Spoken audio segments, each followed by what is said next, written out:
റോഡിലൊക്കെ എന്നാ ബ്ലോക്കാണേലും നമുക്ക് അത്യാവശ്യത്തിന് പോകേണ്ട ഒരു സ്ഥലത്തേക്ക് നമ്മൾ പോകാതിരിക്കത്തില്ലല്ലോ. എന്നാ തിരക്കാണേലും നമ്മൾ നമ്മുടെ യാത്ര തുടരുക തന്നെ ചെയ്യും. ഒരു ദൈവപൈതലിൻ്റെ ജീവിതത്തിൽ എന്നാ പ്രയാസങ്ങളും പ്രതിസന്ധികളും ഉണ്ടായാലും യേശു അവരുടെ ജീവിതത്തിലേക്ക് ഏത് വൈതരണികളുടെ നടുവിലും കടന്നു വരിക തന്നെ ചെയ്യും.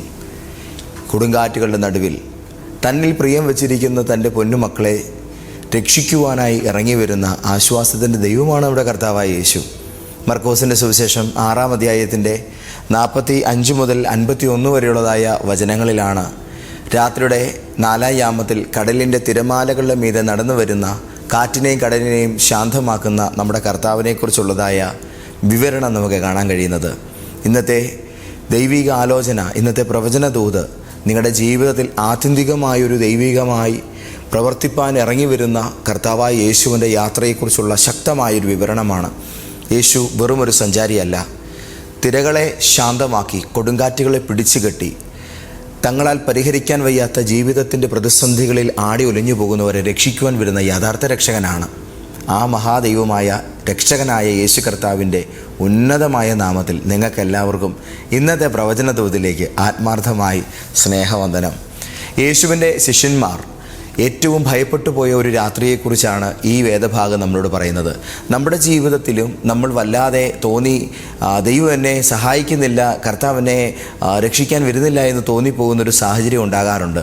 ഒരുപാട് പ്രാർത്ഥിക്കുമ്പോഴും ഉത്തരം വരുന്നില്ല, ഒത്തിരി വിശ്വസിക്കുമ്പോഴും സാഹചര്യം മാറുന്നില്ല, മുന്നോട്ട് പോകാൻ ശ്രമിക്കുമ്പോഴും നമ്മളെ അലട്ടുന്ന സാഹചര്യങ്ങൾ നമുക്കെതിരായിട്ട് നിൽക്കുന്നു. ദൈവമേ, അങ്ങനെ മറന്നോ? ശിഷ്യന്മാരും ഇതേപോലൊരു ചോദ്യമാണ് അന്ന് രാത്രിയിൽ കർത്താവിനോട് ചോദിക്കുവാനിടയായത്. കടൽ പ്രക്ഷുബ്ധമാണ്, കാറ്റ് എതിർക്കുന്നു, അവർക്ക് മുന്നോട്ട് പോകാനാകുന്നില്ല. യേശുവിനെ അവർ കാണുന്നില്ല. പക്ഷേ അവർ അറിയാത്തൊരു കാര്യം ഉണ്ടായിരുന്നു. അവർ യേശുവിനെ കാണുന്നില്ലായിരുന്നു, എന്നാൽ യേശു അവരെ കാണുന്നുണ്ടായിരുന്നു. ആമേൻ. ഇന്ന് രാവിലെ ഈ ദൂത് കേൾക്കുന്ന എല്ലാവരോടുമായിട്ട് ഞാൻ പറയുന്നു, അവർ യേശുവിനെ കാണുന്നില്ലായിരുന്നു, പക്ഷേ യേശു അവരെ കാണുന്നുണ്ടായിരുന്നു. ആമേൻ. ഇന്നെന്നെ കേൾക്കുന്നവരോട് ഞാൻ വളരെ വ്യക്തമായി പറയുന്നു, പരിശുദ്ധാത്മാവ് നിങ്ങളോട് സംസാരിക്കുന്നത്, നിങ്ങൾ കരുതുന്നുണ്ട് ഞാൻ വൈകിപ്പോയവനാണ്, ഞാൻ ഒറ്റയ്ക്കായി പോയവനാണ്, എൻ്റെ ജീവിതത്തിലെ ഏറ്റവും വലിയ ദുരിതത്തിൻ്റെയും അനർത്ഥത്തിൻ്റെയും നടുവിലാണ് ഞാൻ ആയിരിക്കുന്നത്, കർത്താവേ അങ്ങ് എന്നെ മൈൻഡ് ചെയ്യുന്നു പോലുമില്ല. പക്ഷേ പരിശുദ്ധാത്മാവ് നിങ്ങളോട് പറയുന്നത്, നിങ്ങൾ കാണുന്നില്ല എങ്കിലും, നീ അറിയുന്നില്ല എങ്കിലും ഞാൻ നിന്നെ അറിയുന്നു, നിൻ്റെ അരികിലേക്ക് ഞാൻ നടന്നു വരികയാണ്. ആമേൻ. ഹല്ലേലൂയ. കൊടുങ്കാറ്റിൽ അകപ്പെട്ട ഒരു പടകിനെയാണ് നമുക്ക് ഈ വേദഭാഗത്തിൽ ആദ്യമായി തന്നെ കാണാൻ കഴിയുന്നത്. കൊടുങ്കാറ്റിൽ അകപ്പെട്ടു പോയ പടകെന്ന് പറയുമ്പോൾ നമ്മളെല്ലാവരും ചിന്തിക്കുന്നത് ഒരു പക്ഷേ ജീവിതത്തിലെ ഒരു വലിയ കടബാധ്യതയിൽ അകപ്പെട്ടു പോകുന്ന സാഹചര്യമായിട്ടോ, നമ്മുടെ ജീവിതത്തിൽ നമ്മൾ വിജയിക്കാതെ പോയ ഒരു എക്സാമായിട്ടോ, നമ്മൾ തോറ്റുപോയൊരു ബിസിനസ്സായിട്ടോ ഒക്കെയാണ് നമ്മൾ കാണുന്നത്. പക്ഷേ യാഥാർത്ഥ്യത്തിൽ കൊടുങ്കാറ്റിൽ അകപ്പെട്ട പടകെന്ന് പറയുന്നത് പാപത്തിൽ നഷ്ടപ്പെട്ടു പോയ മനുഷ്യരായ നമ്മുടെ ഓരോരുത്തരുടെയും ജീവിതാവസ്ഥകളാണ്. പാപത്തിൻ്റെ കടലിൽ നഷ്ടപ്പെട്ടു പോയ മനുഷ്യവർഗമാണ് ഈ കൊടുങ്കാറ്റിൽ അകപ്പെട്ടു പോയ പടകെന്ന് പറയുന്നത്. യേശു കടലിൻ്റെ നടുവിലേക്ക് നടന്നു വരികയാണ്. ശിഷ്യന്മാർ കടലിൻ്റെ നടുവിൽ കുടുങ്ങിപ്പോകുന്ന സമയത്താണ് യേശു നടന്നു വരുന്നത്. ഇത് ആദാമിൻ്റെ വീഴ്ചയെക്കുറിച്ചുള്ളതായ ദൈവവചനത്തിൻ്റെ ശക്തമായൊരു ചിത്രമാണ്. കടലിൻ്റെ നടുവിൽ മുന്നോട്ട് പോകാൻ വയ്യാതെ നട്ടം തിരിയുന്ന പടക് പാപലോകത്തിൽ അകപ്പെട്ടുപോയ മനുഷ്യ ജീവിതത്തിൻ്റെ ദയനീയതയുടെ വ്യക്തമായൊരു ചിത്രമാണ്. ആമേൻ. മനുഷ്യൻ പാപത്തിൻ്റെ കൊടുങ്കാറ്റിൽ അകപ്പെട്ടു. അവിടെ വലിയ തോതിൽ എല്ലാവിധമായ നരകയാതനകളാലും നമ്മൾ ആക്രമിക്കപ്പെട്ടു. നമ്മുടെ വിദ്യാഭ്യാസം കൊണ്ട് നമ്മൾ രക്ഷപ്പെടാമെന്ന് കരുതി, അത് നമ്മൾ രക്ഷിച്ചില്ല. സമ്പത്ത് കൊണ്ട് രക്ഷപ്പെടാമെന്ന് കരുതി, അത് നമ്മളെ രക്ഷിച്ചില്ല. നമ്മുടെ ജീവിതത്തിലെ ഒരു മതങ്ങളും നമ്മളെ രക്ഷിച്ചില്ല. നമ്മുടെ ഒരു സ്വന്തം നീതിയും നമുക്ക് രക്ഷയായി വന്നില്ല. അതുകൊണ്ടാണ് യേശുവിൻ്റെ ജനനം സംഭവിച്ചത്. യേശു ക്രിസ്തു നമുക്ക് വേണ്ടി അതുകൊണ്ടാണ് കടന്നു വന്നത്. ബേത്ലഹേമിലെ പുൽക്കൂട്ടിൽ കിടന്ന ആ കുഞ്ഞ് ഒരു സാധാരണ കുഞ്ഞു മാത്രമായിരുന്നില്ല. അവൻ കൊടുങ്കാറ്റിൽ അകപ്പെട്ട മനുഷ്യരാശിയിലേക്ക് ഇറങ്ങി വന്ന യഥാർത്ഥ ജീവരക്ഷകനായിരുന്നു. ദൈവമക്കളെ, ഞാനൊരു ഉദാഹരണം നിങ്ങൾക്ക് പറഞ്ഞു തരട്ടെ. നമ്മുടെ ഒരു ഫോൺ കിണറ്റിൽ പോയി നോക്കുക, അല്ലെങ്കിൽ നമ്മുടെ ഒരു കുഞ്ഞോ നമുക്ക് പ്രിയപ്പെട്ട ഒരാൾ കിണറ്റിൽ പോയെന്ന് കരുതുക. നമ്മൾ അവരോട് പറയുകയാണ്, പേടിക്കണ്ട, ധൈര്യമായിട്ടിരിക്കുക എന്ന് പറഞ്ഞാൽ അത് മതിയാകുമോ? ആകില്ല. ആരെങ്കിലും ഒരാൾ കിണറ്റിലേക്ക് ഇറങ്ങിയാൽ മാത്രമേ അകപ്പെട്ടു പോയ വ്യക്തികളെ രക്ഷപ്പെടുത്താൻ കഴിയുകയുള്ളൂ. ഇതുപോലെ തന്നെയാണ് നമ്മുടെ വാഴ്ത്തപ്പെട്ട കർത്താവായ യേശു ക്രിസ്തുവിൻ്റെ ദിവ്യ അവതാരം, ജലാവതാരം നടന്നത്. ദൈവം മനുഷ്യനെ രക്ഷിക്കുവാൻ മനുഷ്യനായി ഇവിടേക്ക് ഇറങ്ങി വന്നു എന്നുള്ളതാണ്. ഹല്ലേലൂയ. നാം ആയിരിക്കുന്ന ഇടത്തേക്ക് നമ്മളെ രക്ഷിക്കുവാൻ യേശു ഇറങ്ങി വന്നിട്ട് താൻ ആയിരിക്കുന്നിടത്തേക്ക് യേശു നമ്മളെ ഉയർത്തിക്കൊണ്ടുപോയി. ഇതാണ് യേശുവിൻ്റെ മഹത്വം എന്ന് പറയുന്നത്. നമ്മളായിരിക്കുന്ന താഴ്ചയിലേക്ക് യേശു ഇറങ്ങി വരുന്നവനാണ്. താൻ ആയിരിക്കുന്ന മഹത്വത്തിൽ മഹത്വത്തിലേക്ക് നമ്മളെ ഉയർത്തുന്നവനാണ്. കേവലം ഒരു പ്രശ്നത്തിൽ നിന്ന് കരകയറാനല്ല, കേവലം ഒരു താൽക്കാലിക ആശ്വാസം നേടാനല്ല ഇന്ന് രാവിലെ ദൈവാത്മാവ് പറയുന്നത്. ഈ പ്രശ്നങ്ങൾ പരിഹരിക്കാം, ആശ്വാസവും തരാം. പക്ഷേ ഞാൻ നിനക്ക് വാഗ്ദാനം ചെയ്യുന്ന നിൻ്റെ ജീവിതത്തിലെ ഏറ്റവും നല്ല ഉയർച്ചയെ ഇന്ന് രാവിലെ മിസ് ചെയ്യാതെ അതിനെ സ്വന്തമാക്കുക എന്ന് പരിശുദ്ധാത്മാവ് നമ്മളോട് പറയുന്നു. ആമേൻ. ശിഷ്യന്മാരെ മുന്നോട്ടേക്ക് പോകാൻ പ്രേരിപ്പിച്ചിട്ട് യേശു മലമുകളിൽ പ്രാർത്ഥിക്കുകയായിരുന്നു എന്ന് നമ്മൾക്ക് കാണാൻ കഴിയുന്നുണ്ട്. ഹല്ലേലൂയ. അവരെ പറഞ്ഞയച്ച് വിട്ട ശേഷം താൻ പ്രാർത്ഥിക്കുവാൻ മലയിൽ കയറിപ്പോയി. അപ്പോൾ യേശു മലമുകളിൽ പ്രാർത്ഥിക്കുകയാണ്. മലയിൽ പ്രാർത്ഥിക്കുന്ന യേശു ഉയർത്തെഴുന്നേറ്റ നമ്മുടെ ശ്രേഷ്ഠ മഹാപുരോഹിതനായിരിക്കുന്ന ക്രിസ്തു അവസ്ഥയെ തന്നെയാണ് സൂചിപ്പിക്കുന്നത്. യേശു മലയിൽ പ്രാർത്ഥിക്കുന്നു. ശിഷ്യന്മാർക്ക് യേശുവിനെ മലമുകളിലേക്ക് നോക്കി കാണാൻ കഴിയുന്നില്ല. അവർ വിപരീത ദിശയിലാണ് യാത്ര ചെയ്യുന്നത്. പക്ഷേ യേശു പർവ്വതമുകളിലായതുകൊണ്ട് അങ്ങ് ദൂരെ കടന്നു പോകുന്ന ശിഷ്യന്മാരുടെ വള്ളത്തെയും അതിൻ്റെ സാഹചര്യത്തെയും യേശുവിന് വളരെ വ്യക്തമായി കാണാൻ കഴിയുന്നുണ്ട്. ആമേൻ. പുനരുത്ഥാനത്തിന് ശേഷമുള്ള യേശുവിൻ്റെ ശുശ്രൂഷയാണ് നമ്മളിവിടെ കാണുന്നത്. അതൊരു തെളിവായിട്ടാണ് ഇവിടെ വെളിപ്പെട്ടു വരുന്നത്. പിതാവിൻ്റെ വലതുഭാഗത്ത് യേശു നമുക്ക് വേണ്ടി ഇരിക്കുകയാണ്. നിങ്ങൾ ഇന്ന് പകൽ കഴിക്കുന്ന പോരാട്ടങ്ങളെ കർത്താവ് കാണുന്നുണ്ട്. നിങ്ങളുടെ കണ്ണുനീര് ദൈവമക്കളെ യേശു കാണുന്നുണ്ട്. നിങ്ങളുടെ സാമ്പത്തിക യുദ്ധം അവൻ കാണുന്നുണ്ട്. നിങ്ങളുടെ കുടുംബത്തിലെ പ്രശ്നങ്ങളെ അവിടുന്ന് കാണുന്നുണ്ട്. Thank you Jesus. ഒരു അമ്മ അടുക്കളയിൽ ഇങ്ങനെ രാവിലെ ചപ്പാത്തി ഉണ്ടാക്കിക്കൊണ്ടിരിക്കുകയാണ്. കുഞ്ഞിനെ നിസ്സാരമായ കളിപ്പാട്ടങ്ങളൊക്കെ കൊടുത്ത് അമ്മ ഒരു വശത്തിരുത്തിയിട്ടാണ് അമ്മ ഇങ്ങനെ പാചകം ചെയ്യാനുള്ള പരിപാടികളെല്ലാം സ്വരുക്കൂട്ടി വെക്കുന്നത്. പക്ഷേ തൊട്ടപ്പുറത്തെ ഹാളിലേക്ക് തിരിയുന്ന ആ ഒരു ഏരിയയിൽ കുഞ്ഞ് അവിടെ ഇരുന്ന് കളിക്കുന്ന സമയത്ത് ചപ്പാത്തി ഉണ്ടാക്കിക്കൊണ്ടിരിക്കുന്ന അമ്മയുടെ കണ്ണ് ആ കുഞ്ഞിനെ കാണുന്നുണ്ട്, അല്ലേ? അമ്മ ശ്രദ്ധിക്കുന്നുണ്ട്. അതുപോലെ തന്നെയാണ് യേശുവിൻ്റെ ഇവിടുത്തെ ഒരു അവസ്ഥ നമുക്ക് കാണാൻ കഴിയുന്നത്. ശിഷ്യർ ദൂരേക്ക് പോയെങ്കിലും കർത്താവ് അവരെ വിട്ടിട്ട് തൻ്റെ പരിപാടിക്ക് പോവല്ല. യേശുവിൻ്റെ ശ്രദ്ധയിൽ തന്നെയാണ് ശിഷ്യന്മാരുടെ യാത്ര. ജീവിതത്തിൻ്റെ ഏത് അനർത്ഥ വഴിതരണികളുടെ നടുവിലും, ജീവിതത്തിൻ്റെ ഏത് പ്രയാസ പ്രക്ഷുബ്ധതകളിലും നിങ്ങൾ യാത്ര ചെയ്യുന്ന കർത്താവിൻ്റെ ശ്രദ്ധയുള്ളൊരു ഫീൽഡിൽ തന്നെയാണ്. ദൈവത്തിൻ്റെ കണ്ണിൻ വെട്ടത്തല്ലാത്തൊരു യാത്ര എനിക്കില്ല. ദൈവത്തിൻ്റെ കൺവെട്ടത്തല്ലാത്തൊരു ആത്മിക യുദ്ധം ഞാൻ ചെയ്യുന്നില്ല. ദൈവത്തിൻ്റെ കൺവെട്ടത്തല്ലാത്ത ഒരു പ്രയാസത്തെ ഞാൻ നേരിടുന്നില്ല. യേശുവിൻ്റെ പ്രസൻസിൽ, യേശുവിൻ്റെ കാഴ്ചയിൽ തന്നെയാണ് എല്ലാം എൻ്റെ ജീവിതത്തിൽ ഭവിക്കുന്നത്. അതുകൊണ്ട് തന്നെ എന്നെ കൊണ്ട് കൂട്ടിയാൽ കൂടാത്തൊരു കാര്യത്തെ ഞാൻ നേരിടുമ്പോൾ അമ്മ വന്ന് വീഴുന്ന കുഞ്ഞിനെ എഴുന്നേൽപ്പിക്കുന്ന പോലെ, തൻ്റെ പൈതലിനെ നേരിടുന്നൊരു പ്രശ്നത്തിൽ ഓടി വന്ന് സഹായിക്കുന്ന പോലെ തക്ക സമയത്ത് സഹായിക്കുവാൻ യേശു നമ്മുടെ കൂടെയുണ്ട്. ഇന്നെന്നെ കേൾക്കുന്നവരോട് ഞാൻ പറയുന്നു, നിങ്ങളെ സഹായിക്കുവാൻ കർത്താവ് നിങ്ങളുടെ കൂടെ തന്നെയുണ്ട്. മൂന്നാമതായിട്ട് നമ്മളിവിടെ കാണുന്നത് യേശു വെള്ളത്തിൻ്റെ മീതെ നടക്കുന്ന ചിത്രമാണ്. യേശു വെള്ളത്തിൻ്റെ മീതെ നടക്കുമ്പോൾ അവൻ സൃഷ്ടികർത്താവാണ്. യേശു കടലിൻ്റെ മേൽ നടന്നു. ആമേൻ. മറ്റുള്ളവർ കൊടുങ്കാറ്റ് കണ്ടു, എന്നാൽ യേശു ആ കൊടുങ്കാറ്റിന്മേൽ, ആ കടലിൻ്റെ തിരമാലകളുടെ മേൽ നടന്നു എന്നുള്ളതാണ്. ആമേൻ. നമ്മൾ മനസ്സിലാക്കേണ്ട ഒരു പ്രധാനപ്പെട്ട കാര്യം, യേശു താൻ ജനനത്തിൽ സർവശക്തനായ ദൈവം മനുഷ്യനായി ജനിക്കുകയാണ്. ആ ശിശുവായിരിക്കുന്ന അവസ്ഥയിൽ യേശു കടന്നു വരുന്നത് നമ്മുടെ ജീവിതാവസ്ഥയുടെ പരിഹാരത്തിന് വേണ്ടിയാണെന്ന് ഇതിനോട് മുൻപ് ഞാൻ പറഞ്ഞു. ജനനത്തിൽ അവൻ മനുഷ്യനായി, തൻ്റെ ജീവിതത്തിൽ അവൻ നമ്മളോട് കരുണയുള്ളവനായി പെരുമാറി. കാൽവറി ക്രൂശിൽ അവൻ നമുക്ക് വേണ്ടി ഏറ്റവും വലിയ യാഗമായി. പുനരുത്ഥാനത്തിൽ അവൻ നമുക്ക് വേണ്ടി വിജയിയായി നമ്മളുടെ ജയത്തെയാണ് അവിടെ ഉറപ്പിച്ചത്. ഹല്ലേലൂയ. ഇന്ന് രാവിലെ മടങ്ങി വരുവാനായി, കാൽവറി ക്രൂശിൽ നിന്നും സ്വർഗാരോഹണം ചെയ്ത് മടങ്ങി വരുവാനായി നമ്മളോട് വാഗ്ദാനം ചെയ്തു പോയ കർത്താവ് രാജാതി രാജാവായിട്ട് തന്നെ വെളിപ്പെടും. നമ്മുടെ ജീവിതത്തിൽ വരുന്നതായ ഈ ഒരു കാഴ്ച, അത് നമ്മുടെ ജീവിതത്തിൻ്റെ അവസാനമല്ല. യേശുവിനെ നിയന്ത്രണ പരിധിക്കകത്താണ് ആ പ്രശ്നങ്ങൾ നിൽക്കുന്നത്. കർത്താവിൻ്റെ ആലോചനയുടെ അകത്താണ് നമ്മുടെ ജീവിതത്തിൻ്റെ ഓരോ ചുവടും നാം മുന്നോട്ട് വെക്കുന്നത്. ശിഷ്യന്മാർ കടലിൽ അകപ്പെട്ടു. അത് കണ്ട് യേശു മലമേലിരിക്കുകയായിരുന്നില്ല. യേശു ഇറങ്ങി വന്ന് സഹായിക്കുകയുണ്ടായി. നാഥ, നീ ഞങ്ങൾ നശിച്ചു പോകുന്നതിൽ വിചാരമില്ലാത്ത ദൈവമാണോ എന്നൊക്കെയുള്ള ചോദ്യങ്ങൾ നമ്മുടെ ജീവിതത്തിൽ ഉയരുമ്പോഴും സഹായിപ്പാൻ മതിയായ ഹൃദയവുമായിട്ടുള്ള ഒരു സഹിഷ്ണുത കാണിക്കുന്ന മഹാപുരോഹിതനായിട്ട് തന്നെ യേശുവിനെ നമുക്ക് കാണാൻ കഴിയുന്നുണ്ട്.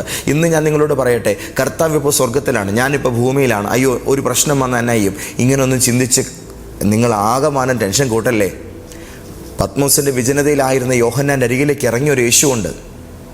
ദമസ്കോസിൻ്റെ പടിവാതിലിലേക്ക് ഇറങ്ങിയൊരു യേശുവുണ്ട്.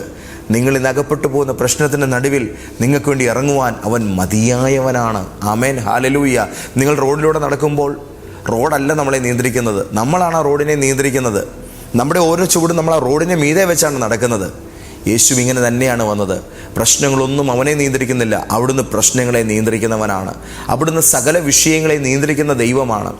ദൈവമക്കളെ, യേശു വന്നിട്ട് ശിഷ്യരോട് പറയുന്നൊരു സ്റ്റേറ്റ്മെൻ്റ് ഉണ്ട്, ഞാൻ ആകുന്നു. ഞാനാകുന്നു എന്ന് പറയുന്ന ഈ ഒരു വാക്ക് ദൈവത്തിൻ്റെ ഏറ്റവും ശക്തമേറിയൊരു വെളിപ്പാടാണ്. ഞാനാകുന്നു എന്ന് ചുമ്മാ ദൈവം ആരോടും പറഞ്ഞിട്ടില്ല. ഞാനാകുന്നു എന്ന് പറയുന്ന ഈ ഒരു വാക്ക് മോശയ്ക്ക് വെളിപ്പെട്ടപ്പോൾ ദൈവം മോശയോട് പറഞ്ഞ വാക്കാണ്. ഞാൻ ആകുന്നവൻ ഞാനാകുന്നു. ആമേൻ, ഹല്ലേലൂയ. യേശു ഇവിടെ പറയുന്നത് ഇസ്രായേൽ ജനതയുടെ വിമോചന കാലഘട്ടത്തിൽ മോശയ്ക്ക് വെളിപ്പെട്ട ദൈവമാണ് ഞാൻ എന്നുള്ള നിലയിലുള്ള ഒരു വാക്കാണ് കർത്താവ് ഇവിടെ പറയുന്നത്. ഞാനാകുന്നു, ധൈര്യപ്പെടുവീൻ, ഞാനാകുന്നു, ഭയപ്പെടേണ്ട. ഞാനാകുന്നു എന്നുള്ള വാക്ക് കേട്ട ശേഷമാണ് ആ ദൈവത്തിൽ വിശ്വാസമർപ്പിച്ച് മോശ ചെങ്കടലിലേക്ക് ഇറങ്ങാൻ തയ്യാറായത്. ലക്ഷക്കണക്കിന് ജനത്തെ തൻ്റെ വാക്കിൻ്റെ പുറകിൽ ഇറക്കാൻ തയ്യാറായത്. ഞാനാകുന്നു എന്നൊരു വാക്ക് ജീവിതത്തിൻ്റെ ഏതെങ്കിലും ഒരു കോണിൽ നിങ്ങൾ കർത്താവിൻ്റെ വായിൽ നിന്ന് കേൾക്കുന്നുണ്ടെങ്കിൽ ഭയപ്പെടേണ്ട, നിങ്ങളുടെ സമാധാനത്തിൻ്റെ സമയമായിട്ടുണ്ടെന്നുള്ളതാണ്. കാരണം ഇതൊരു സാധാരണ വാക്കല്ല, ഇത് യഹോവയുടെ നാമമാണ്. ആമേൻ, ഹല്ലേലൂയ. ബേത്ലഹേമിൽ ജനിച്ചവൻ ആരാണ്? അവൻ ഞാനാകുന്നവനാണ്. കുരിശിൽ മരിച്ചവൻ ആരാണ്? അവൻ ഞാനാകുന്നവനാണ്. കല്ലറയിൽ നിന്ന് ഉയർത്തെഴുന്നേറ്റവൻ ആരാണ്? അവൻ ഞാനാകുന്നവനാണ്. വീണ്ടും വരാനിരിക്കുന്നവൻ ആരാണ്? ഞാനാകുന്നവൻ ഞാനാകുന്നു എന്ന് പറഞ്ഞവനാണ്. ആമേൻ. ഇനി നിങ്ങളുടെ ജീവിതത്തിനകത്തേക്ക് ഒരിരുട്ടും യുദ്ധത്തിനായിട്ട് ഇറങ്ങുകയില്ല. കാരണം വെളിച്ചം വന്നാൽ ഇരുട്ടോടും. ഞാനാകുന്നവനെന്ന് പറഞ്ഞ യേശു നിൻ്റെ ജീവിതത്തിലേക്ക് വന്നാൽ എല്ലാ ഭയങ്ങളും നിങ്ങളെ വിട്ട് ഓടിപ്പോയിരിക്കും. യാതൊരു ഭയങ്ങളും നിങ്ങളുടെ ജീവിത പരിസരങ്ങളിൽ നിൽക്കുകയില്ല. ഇനി നമ്മൾ വായിക്കുന്നത് യേശു പടകിൽ കയറി, ഉടനെ കാറ്റ് നിന്നു എന്നുള്ളതാണ്.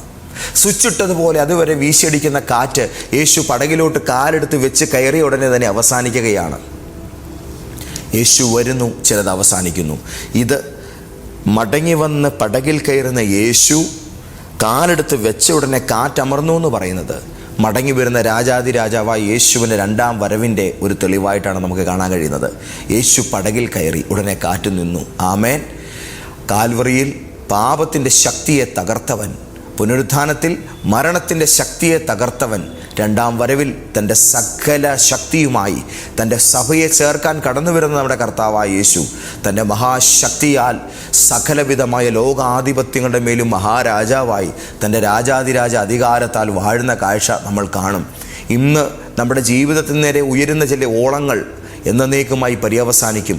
രോഗങ്ങൾ പര്യവസാനിക്കും, കണ്ണുനീർ അവസാനിക്കും, ശാപങ്ങൾ പര്യവസാനിക്കും, എല്ലാ മരണങ്ങളും പര്യവസാനിക്കും. ഇന്ന് നിങ്ങൾ കാണാനും കേൾക്കാനും കാത്തിരിക്കുന്ന ആ ദൈവപ്രവൃത്തി നിങ്ങളുടെ ജീവിതത്തിൽ നടക്കും.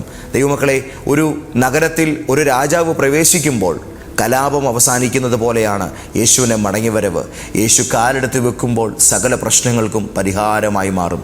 ഇന്ന് ദൈവാലോചന കേൾക്കുന്നവരോട് പരിശുദ്ധാത്മാവ് പറയുന്ന വാക്കുകൾ ശ്രദ്ധയോടെ കേൾക്കുക.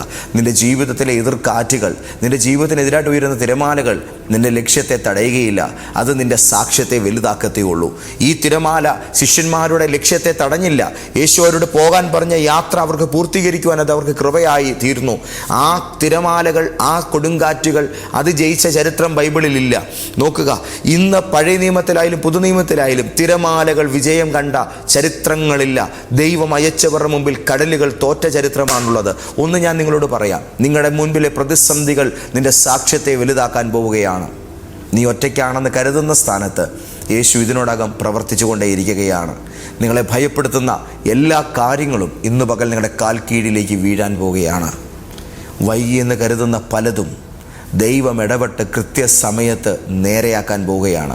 കർത്താവേ, നീ പ്രവർത്തിക്കുന്നില്ലല്ലോ, നീ വരുന്നില്ലല്ലോ, ഞാൻ തളർന്നു പോയി എന്ന് പറയുന്നവരോട് ഞാൻ പറയട്ടെ, കൃത്യസമയത്ത് അവൻ പ്രത്യക്ഷനാകും.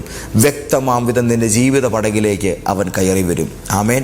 ഈ സീസണിൽ നീ കൊടുങ്കാറ്റിനെക്കുറിച്ച് സംസാരിക്കേണ്ട. ഈ സീസണിൽ നീ പേമാരിയെക്കുറിച്ച് സംസാരിക്കേണ്ട. നിൻ്റെ വിജയ സാക്ഷ്യം പറയാൻ വാ തുറന്നുകൊള്ളുക. ദൈവം പ്രവർത്തിക്കുന്നു എന്നുള്ളതായ സന്തോഷം പറയുവാൻ നിങ്ങൾ തയ്യാറായിക്കൊള്ളുക. ഹല്ലേലൂയ. ഞാൻ ഒറ്റയ്ക്കല്ല, യേശു എന്നെ കാണുന്നുണ്ട്. എതിർക്കാറ്റുകൾ എൻ്റെ വിധിയെ തടയുകയില്ല. ക്രിസ്തു യേശുവിൽ എൻ്റെ വിജയം സുനിശ്ചിതമാണ്. ഞാൻ ഭയത്തിൻ്റെ അടിമയല്ല, വിജയത്തിൻ്റെ അവകാശിയാണ്. എൻ്റെ പടകിൽ യേശുവുണ്ട്, അതിനാൽ ഞാൻ സുരക്ഷിതനാണ്. ആമേൻ. ഇന്ന് നമ്മൾ കാണുന്ന ഈ ഒരു വിഷയം മർക്കോസിൻ്റെ സുവിശേഷം 6:45 മുതൽ 51 വരെയുള്ളതായ വചനങ്ങൾ നമ്മളോട് പറയുന്നത് ഈ ഭാഗത്തെ ഈ സംഭവ വികാസങ്ങളുടെ കേന്ദ്രം കൊടുങ്കാറ്റല്ല, പടകല്ല, ശിഷ്യന്മാരുമല്ല, തിരമാലകളുമല്ല, യേശുവാണ്. യേശുവാണ്. ഇന്ന് രാവിലെ പറ, എൻ്റെ ജീവിത പരിസരങ്ങളിൽ 100 എതിരായ സാഹചര്യങ്ങളുണ്ടാകും. എൻ്റെ ചുറ്റും എതിരായ 100 വ്യക്തികളുണ്ടാകും. പക്ഷേ എൻ്റെ ലൈഫിൻ്റെ കേന്ദ്രം ഇവരാരുമല്ല. എൻ്റെ ഡെസ്റ്റിനിയെ കൺട്രോൾ ചെയ്യുന്നവർ ഇവരാരുമല്ല. ഇതിൻ്റെ എല്ലാം മീതെ ഒരാളുണ്ട്. അത് ഞാൻ ആരാധിക്കുന്ന എൻ്റെ യേശുവാണ്. ഞാൻ സേവിക്കുന്ന എൻ്റെ യേശുവാണ്.